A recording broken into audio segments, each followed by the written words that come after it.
And we begin with Tony Banks again on austerity is damaging Scottish business. Tony Banks, please.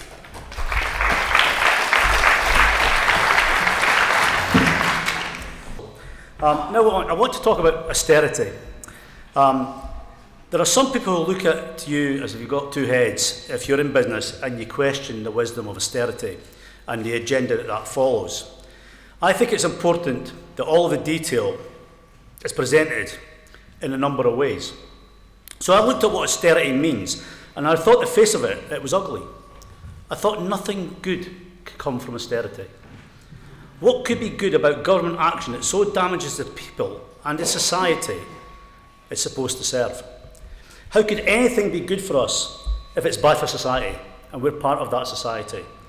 Because make no mistake, we depend on society, and the First Minister touched on that. We depend on community, and we depend on each another. We're all part of society. Every person sitting in this room. We're part of society as individuals, and we're part of society as business leaders. Our businesses are part of society. We need society to be successful. We need it to work. Our businesses need society to work. Our businesses serve society and are in turn served by society. We provide the goods and services that are consumed by society, from essentials to the luxuries. Things that can be seen and can be felt, and things that are unseen and intangible. Business provides them. We need to play our part, a full part, and we need society to be strong enough to support us in return. That's why policies that damage society also damage business. Without society, there is no business. Quite clearly then, business does better when society does better. We flourish when society flourishes, and we are all in this together. There are good reasons why anyone would oppose the austerity agenda that the current government is imposing on the UK. No one with any shred of decency can think that it's a good thing to see disabled people being evicted from their homes because they're changing the welfare system, being told to find a smaller house that is probably not available, and more importantly, probably not suitable to their needs. No one with a speck of humanity will think it's a good thing that parents are queuing up at food banks to feed their children. Working people, working parents, the working poor, having to ask for a charitable handout in a country as rich as ours. A rich country, but are we a rich society? No one with a shadow of consciousness would ever think it's a good thing that we have pensioners who have to choose between heating their homes and having a meal. Hungry and warm, or cold and fed. Hardly a choice that any of us would want to make, and hardly a choice that they would choose. That damage to individual members of society is damage to everyone, and we're all linked. We're all part of the same community. We're all part of that society that is being damaged by austerity. When one of us is harmed, we're all harmed. Because there are other reasons why we, as business people, should reject austerity. Reasons which cannot really be any closer to us. Austerity damages business. It damages the economy. It damages the people. It damages society. And it damages our businesses. Austerity can have a direct and negative impact on the profitability of our businesses and the way we operate. Austerity damages business. The cuts coming from Westminster are brutal. They're brutal and they're fatal. Just to give you an example, there is one statistic that brought me up short when I had heard it. I had to ask whether it was right or whether someone got their figures wrong. I'm told that this is a true reflection of the situation that we find ourselves in. George Osborne's planned cuts will take UK public spending down to levels not seen since 1948. 1948, ladies and gentlemen, 65 years or so ago. 1948 was the year that our beloved NHS was founded.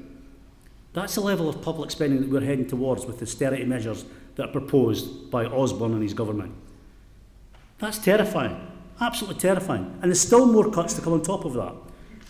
Osborne has cut public spending by about 8% so far, and his plans is for a further 20% by 2018. This will mean that public spending will be the same as 70 years ago. That's painful. There's no point in us looking to the opposition parties at Westminster for any relief and for any assistance. They're obsessed with austerity.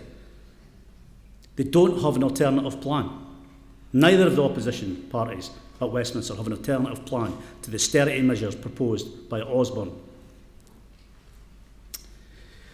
There are some who argue the Scottish Government should act to limit the damage done by those cuts. And it has, where it can. The Scottish Government has moved to support people who are affected by the cuts in housing benefit, and there's been quite a bit of support in other areas. But the problem is, the Scottish Government has a budget which is limited by the UK Government. So any money the Scottish Government spends on putting right some of the damage done by the UK is money that we can't spend in other areas. Support for those affected by the bedroom tax is money that can't be spent on policing, roads, education, health, etc., etc. The damage will be done somewhere. On top of that, the Scottish Government's budget will be getting cut along with the other cuts, so there'll be less money available to the Scottish Government. And at what point does this system break? We're facing austerity cuts that are so severe and so bad for all of us. In our business argument for social investment, you can read what our members think of austerity and how stark the prospect of continued austerity is for Scottish business. There's academic evidence referred to in that document which indicates the damage that austerity can do to economies. And I absolutely recommend looking at a YouTube video clip by Professor Mark Blythe when he addressed austerity to the RSA. Because I'm no economist, but there's one thing this guy says that was quite clear to me, that austerity has never worked, ever, in society. What austerity has done is increased the debt of every nation that has put austerity as policy. And we can see that evidence in what's happened in the UK. It's when you hear economists talking about how austerity simply doesn't do what it's supposed to do, that it actually increases national debt and has never reduced debt, that you begin to wonder why anybody thinks it's a good idea. You might then read Francis Barnes' comments about how austerity damages local economies and the chain reaction that damages it creates with some alarm. There's a chain reaction within our businesses, our economies, and where we live. The idea that we could pull resources from local economies and not see any adverse effects is simply stupid. It's daft. The damage is real, it's ongoing, and no one knows where it might end. You'll find yourself agreeing with Jill Murphy that business needs social investment in the NHS, keeping our staff healthy as well as our customers and our suppliers. You'll find that Jill has referenced a study that shows that charging for prescription causes people to miss days at work. Healthy business needs a healthy society. We need a healthy workforce. Don McLean points out the need for investment in our education system. Not only do we need staff who are educated in order to help us do business, we need support professions. We need the accountants, the lawyers, the architects, perhaps not their fees. We also need an educated marketplace with money to spend. People who understand the products we offer are far more likely to buy them if they understand them and they understand the cost of making them. Kat Heathcote points out that without decent infrastructure we can't operate. We can't get products to market. We need social investment in the infrastructure of our country so that businesses can carry on properly. They can carry on efficiently and effectively. Our borders need protected. Anne Rendell, our group leader at Dundee, points out that cutting the resources we need to protect our coastline allows illicit imports. It allows drug trafficking. It allows human trafficking. It damages domestic businesses. We've got a Coast Guard that lacks a tug facility, a tug to help any vessel that's in trouble. We have no search and rescue facilities. We don't have the Nimrods. We don't have the maritime protection. Our biggest asset sit in the North Sea. We do not have protection. The Russians have made incursions into the UK waters twice over the last 24 months and basically stood with a stopwatch and timed how long it took a UK vessel to appear because the nearest warship was in Portsmouth. 36 hours. Bear aircraft have infiltrated our airspace to see reaction times. No doubt there's a threat to our biggest assets, our oil, our installations. But also there's a threat to life, because we can't give the basic maritime protection that's required. Les Meikle writes about how investment in our police force and our courts are necessary to protect the investments we've made in our businesses. The fact that police numbers down south have fallen and been cut quite severely. Our Scottish police forces and our numbers, our Scottish police force and the numbers have increased. This is the difference between these two nations. We need social investment in our justice system. We need investment in our policing and investment in our society. The strongest argument of all might be written by David Cairns. He points out that austerity strips people of their dignity and dehumanises them. The working poor going to food banks. 21st century Scotland. Disgusting. That affects the people around them as much as it affects them. And this destroys the very condition that businesses need to thrive. New employees need confidence. It's a cost to business if these people are harder to motivate, who are thinking more about feeding their children than they are about applying themselves to their work and being productive. Austerity damages business. I'm going to keep saying it because austerity damages business. It damages the people and it damages society. The business society is part of the larger society. Business needs society itself to be strong, confident, aspirational, united and hopeful to create the conditions for growth. Business needs a strong society. Business in turn creates wealth, we create employment and we create the conditions to improve living standards. Business generates tax revenues, it reinforces confidence and aspiration and adds value to the lives of individuals. Business growth will create further tax revenues for the new nation of Scotland. And it creates confidence and aspiration and ambition. That's what the vision for Scotland should be about. Without a strong society, money in the bank is just numbers. It's nothing. Business makes a valuable contribution to society, but it needs a society capable of sustaining itself. Austerity damages people's dignity. Austerity damages confidence. It damages aspiration. And it damages business. Austerity damages business.